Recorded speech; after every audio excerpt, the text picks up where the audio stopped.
They called it a peace agreement.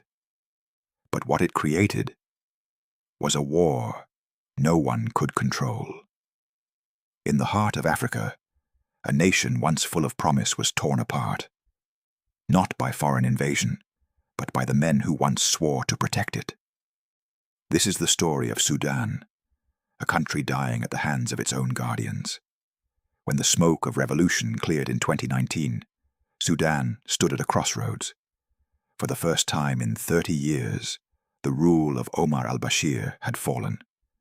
The people, young, old, rich, poor, filled the streets with tears and chants of freedom. In Khartoum, a schoolteacher named Amani carried her son on her shoulders as crowds sang Madania. Civilian rule. For a brief moment, hope was real. But the fall of one dictator left behind two armies, both claiming to defend the revolution. On one side stood the Sudanese armed forces, led by General Abdel Fattah al-Burhan, the disciplined soldier.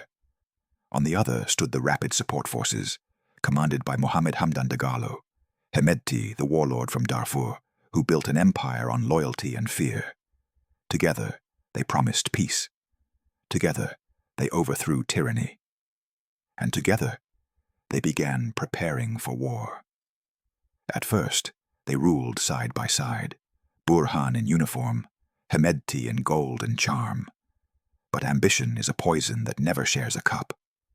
Their power-sharing deal was a truce carved from mistrust. Each man saw the other not as a partner, but as an obstacle. By 2021, the illusion broke. A coup, led by both generals, dismantled Sudan's fragile civilian government. The protesters who once cheered were now being hunted.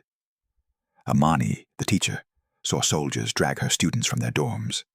The revolution had devoured its own children.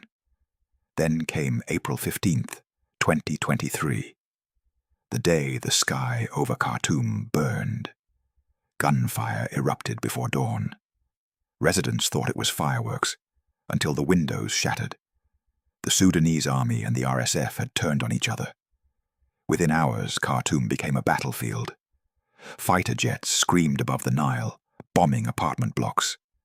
RSF fighters stormed hospitals and radio stations. Doctors performed surgeries without electricity. Families ran through streets littered with bodies, some carrying white flags, others carrying nothing at all. A young soldier later confessed to a journalist, "We didn't even know who we were fighting for anymore. All we knew was that everyone had become the enemy." In Darfur, the horror multiplied. The same militias that once burned villages in 2003 returned under new banners. Entire communities vanished overnight. In the town of El Geneina, survivors described seeing neighbors executed in the streets, simply for belonging to the wrong tribe. Aid convoys were looted. Mass graves appeared where playgrounds used to be. And in the chaos, the world turned away. By 2024, Sudan's war had driven over 10 million people from their homes. Hunger became the new weapon of war. Children scavenged from garbage piles once filled with food aid. In camps along the border, a doctor named Musa counted newborns who wouldn't survive the night. Not from bullets, but from starvation. Behind it all were shadows, foreign hands feeding the fire. Gold from Sudan's deserts smuggled through the black market. Weapons arriving from Libya and Chad. And whispers of Russian mercenaries training RSF fighters long before the first shot was fired. Sudan's agony became profitable. Every burned village, every refugee crossing the desert, became another number in someone else's balance sheet. They called it a civil war. But it was not a war between armies. It was a war between greed and survival, between two men who wanted to rule a nation too broken to fight back. Now, Khartoum lies in ruins, its skyline dark, its people scattered. And somewhere in the silence of a shattered classroom, Amani's chalk still rests on a half-written word: freedom. but in a war where both sides claim to be the savior. Who decides who the villain truly is? They once stood side by side, the soldier and the warlord. One fought for the uniform, the other for the gold beneath it.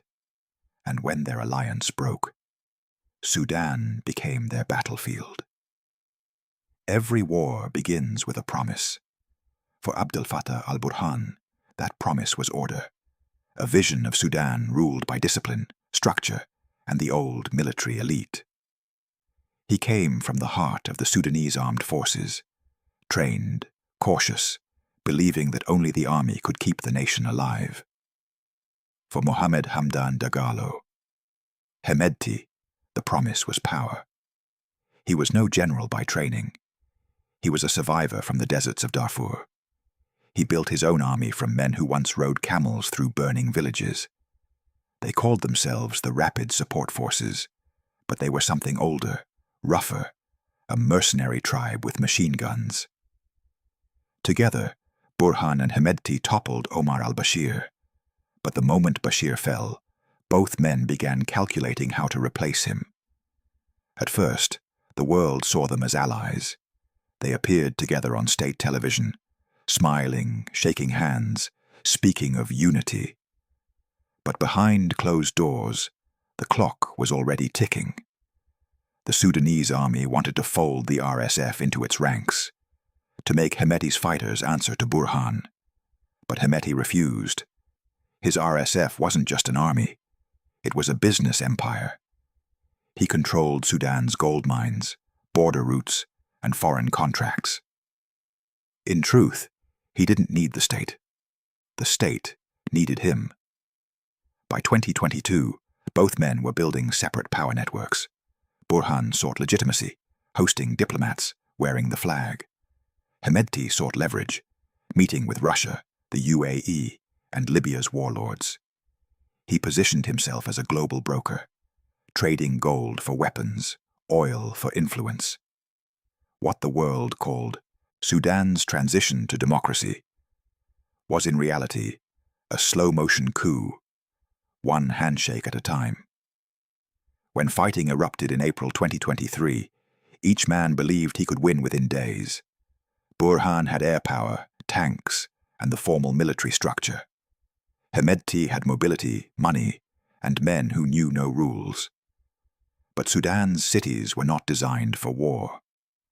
As the RSF dug into Khartoum's neighborhoods, the army bombed them from above, turning entire districts into smoking ruins. A former pilot later told a reporter, "They told us we were hitting RSF bases. But when the smoke cleared, it was homes, hospitals, schools, everything we built, gone." Meanwhile, Hemedti's men set up checkpoints, looted aid trucks, and turned apartment blocks into fortresses. In one building, dozens of civilians were trapped without food for weeks, using phone flashlights to search for water in the dark. Sudan's war had no front line. Every street was a battlefield, every home a target. Beyond Sudan's borders, foreign powers watched with interest. The United Arab Emirates was accused of secretly funding RSF logistics, drawn by Hemedti's gold and his promises of future trade control. Egypt backed Burhan, fearing a collapse that might send refugees north and destabilize the Nile. And Russia, through the Wagner Group, had already carved its shadow into Sudan's deserts, exchanging weapons for access to gold mines. Each side claimed to defend Sudan's sovereignty. But the truth was simpler. Sudan had become another board on the global chess table, and the pawns were its people. In the chaos, the human cost deepened. In a refugee camp near Port Sudan, a teenage boy named Ismail buried his father in a shallow grave, marked with a plastic bottle. He said, "My father told me the war would end soon. Now I wait for him to be right." Doctors across the country reported amputations done without anesthesia. Families fled across deserts where bandits preyed on the weak.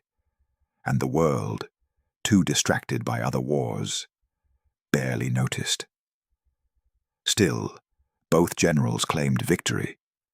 Burhan, hiding in a military base, declared himself the legitimate head of state. Hemedti, speaking from undisclosed locations, released videos promising peace once the traitors are gone. But as 2025 dawned, neither man controlled the country anymore. Sudan had splintered into fiefdoms, ruled by local commanders and militias. The war was no longer about two men. It was about survival. A nation divided, starved, and forgotten. In war, victory often dies before the soldiers do. And in Sudan, both generals had already lost. Somewhere on the outskirts of Khartoum, a soldier sat by the ruins of a mosque, his rifle resting on his knees. He whispered to a journalist, "We fought for our leaders. Now we fight for food." He looked up at the blackened sky and asked the only question that still made sense. When all the warlords are gone, who will be left to rebuild what they destroyed? Some wars are fought on camera. Others disappear in silence. Sudan's war began with explosions and ended in whispers the world refused to hear. In April 2023, the eyes of the world briefly turned toward Khartoum. News outlets called it the next great humanitarian crisis. Analysts warned of famine, collapse, and regional war. But within weeks, the headlines faded. Sudan was replaced by louder conflicts, richer allies, and more convenient tragedies. For the millions left behind, the silence was louder than the bombs. In a camp near the Chadian border, a nurse named Rania tried to keep her patients alive with almost nothing. Her clinic was a tent. The medicines, whatever smugglers hadn't stolen. Each morning, she would mark the ones she couldn't save by tying a small red thread to a tree outside her tent. By the end of 2024, there were hundreds.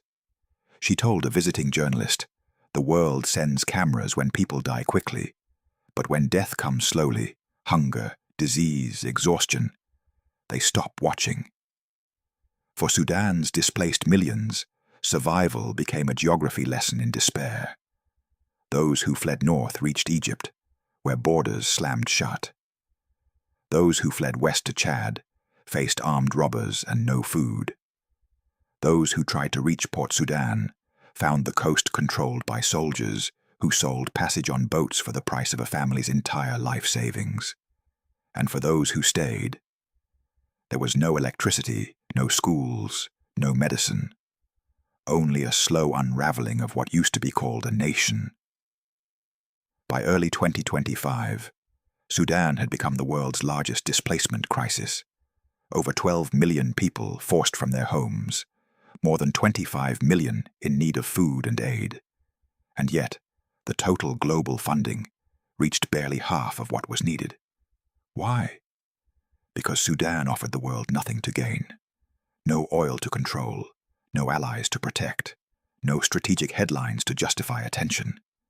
It was a war with no hero, no villain the West could easily name. And so, it vanished from memory.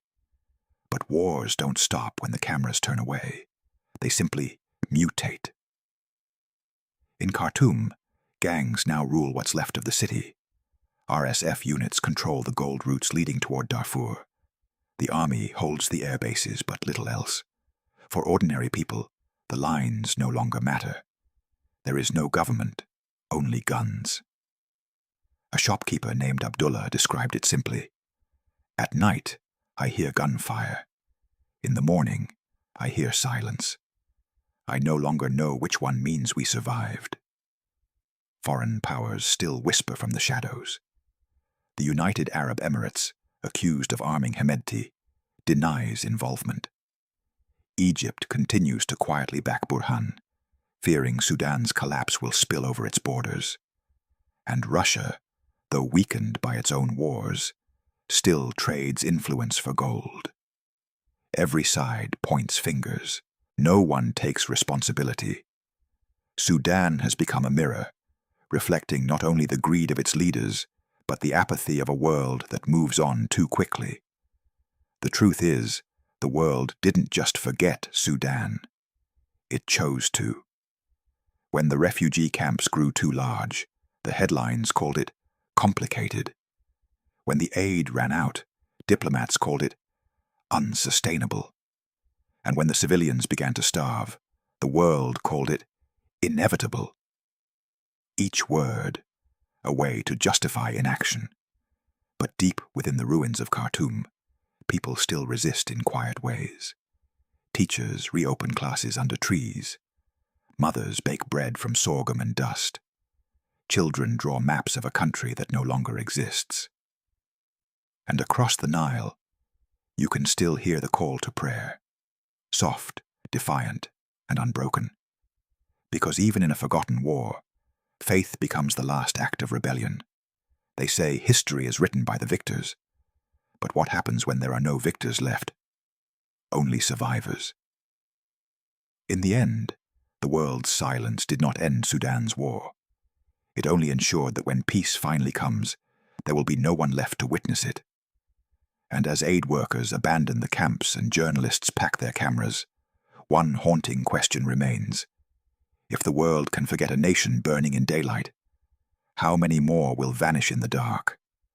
Every war has a front line, and every front line has a ledger. In Sudan, the bullets are cheap, but the gold they protect is priceless. When the first shots echoed through Khartoum in April 2023, the world saw chaos. But behind the smoke, others saw opportunity. As civilians ran for their lives, cargo planes quietly landed on desert airstrips, not with aid, but with deals. Sudan's tragedy was never just political, it was economic. And the men who benefited most never once set foot on the battlefield. The Empire of Gold. Beneath Sudan's deserts lies one of the richest untapped gold reserves in Africa. For decades, these mines were guarded by militias, managed through informal networks, and traded through a system built on secrecy. Under Omar al-Bashir, the Rapid Support Forces, then known as the Janjaweed, were granted control over mining zones in Darfur, North Kordofan, and the Blue Nile. When Bashir fell, Hemedti inherited that empire. His RSF operated like a state within a state. It collected taxes, controlled exports, and negotiated with foreign traders. According to leaked UN documents between 2017 and 2022, millions of dollars in gold left Sudan for Dubai, often smuggled through private flights or convoys disguised as humanitarian shipments. The gold funded weapons. The weapons funded loyalty. And loyalty, in Sudan, was the true currency of power. The foreign hands. While Sudan burned, foreign governments played their quiet games. The United Arab Emirates became Sudan's most mysterious ally and suspect. Officially, the UAE sent humanitarian aid. Unofficially, satellite images and intelligence leaks suggested something else. Flights arriving from UAE military bases in Libya, carrying supplies to RSF-controlled airfields. Abu Dhabi denied the claims, but the timing told its own story. For the UAE, Sudan's gold wasn't just wealth, it was leverage. Controlling the flow of gold meant controlling influence across Africa's Red Sea corridor, a region strategic for trade, military, and geopolitics. Egypt, meanwhile, backed the opposite side, General Burhan and the Sudanese army. Cairo saw Hemedti's RSF as a threat, too independent, too unpredictable. If Sudan collapsed completely, Egypt feared chaos along its southern border and disruption of the Nile water agreements it depends on. So it armed Burhan quietly, offering training, intelligence, and diplomatic cover. Then came Russia, the unseen architect of so many forgotten wars. Before 2023, the Russian mercenary network Wagner Group had already secured deals to mine Sudan's gold in exchange for security services. Their local front company, M Invest, operated under the radar, smuggling gold to Russia through the Central African Republic. When war erupted, Wagner's men stayed in business. They trained RSF fighters, protected mining convoys, and ensured the gold shipments didn't stop, even as cities burned. For Moscow, Sudan was more than a client. It was a lifeline, funding its own wars elsewhere. The Western paradox. In Western capitals, Sudan was an uncomfortable topic. Governments condemned the violence but stopped short of real intervention. They issued statements, imposed symbolic sanctions, and moved on. Why? Because every major power had indirect ties to the same gold networks fueling the conflict. The gold that left Sudan often arrived in Dubai, was refined, and then sold on global markets, eventually ending up in luxury jewelry and bank reserves in London, Zurich, and New York. By the time it changed hands twice, its origins were untraceable. It was quite literally blood gold, polished and invisible. Even the companies that built smartphones and electric cars couldn't guarantee that their supply chains were clean. Sudan's minerals flowed into the world quietly, buried beneath layers of plausible deniability. The shadow economy. By 2024, Sudan had no functioning economy left. The central bank was shattered. Inflation reached over 350%. But beneath that collapse, an underground economy thrived. Warlords, smugglers, and private brokers turned scarcity into profit. In RSF territory, bread cost 20 times more than in army-controlled zones, because the RSF taxed every delivery truck. In army territory, fuel was a luxury traded in secret at night. A single bullet was worth more than a week's wages. Even humanitarian aid became part of the trade. Convoys carrying food or medicine were hijacked, their supplies sold on black markets. Both sides blamed each other, but the truth was cruelly simple. Starvation had become a weapon and a business. The collapse of faith. Amid all this, ordinary Sudanese still clung to faith, not in generals or nations, but in survival itself. In a destroyed mosque in Omdurman, a muezzin continued to call the adhan each dawn. He had no microphone, no electricity, only his voice echoing through rubble. When asked why he kept doing it, he said, "Because even if no one listens, Allah still does." In refugee camps, imams and priests shared tents, holding joint prayers for peace. Some aid workers said that Sudan's faith communities were the only thing preventing total collapse, a fragile, invisible line holding despair back from the abyss. But faith alone could not rebuild what greed had dismantled. The global silence. By 2025, Sudan's death toll had climbed beyond 500,000, though no one truly knew the number. Entire towns vanished from maps. Internet blackouts turned massacres into rumors. Journalists who tried to report from Darfur disappeared. In international halls, diplomats spoke of dialogue and peace frameworks. But every meeting ended with another delay. No global power wanted to pick a side, not because they cared about neutrality, but because both sides were profitable. In the eyes of the world, Sudan had become too complex to care about. And so, the silence continued. Polite, calculated, profitable. The hidden brokers, away from battlefields, in glass towers and conference rooms, arms dealers and intermediaries grew rich. Companies based in Eastern Europe and the Middle East used third-party logistics firms to deliver weapons to both sides. Transactions were disguised as agricultural or construction deals. No one asked questions as long as the payments cleared. A UN investigator once described it like this: Sudan is where the paperwork of war becomes art. Every bullet has a receipt. The same pattern had been seen in Yemen, Libya, Congo, but Sudan was special. It was the war no one watched, which made it the perfect crime. the children of war. Among the ruins of Khartoum, a journalist found a group of children playing with bullet casings, stacking them like toys. One of them, a boy no older than 9, looked up and said, "When I grow up, I'll be a soldier. Soldiers always eat." That single line captured the legacy of Sudan's endless war. A generation learning that violence feeds more than peace ever could. In Darfur, teenage fighters joined militias for food and protection. Some were promised salaries that never came. Others were simply taken from their families at gunpoint. Their world had no schools, no jobs, no future. Only uniforms and graves. The final mirage. By late 2025, peace talks resumed in foreign capitals.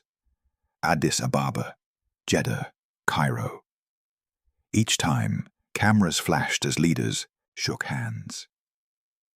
Each time, the fighting resumed within days, because Sudan's war had become self-sustaining.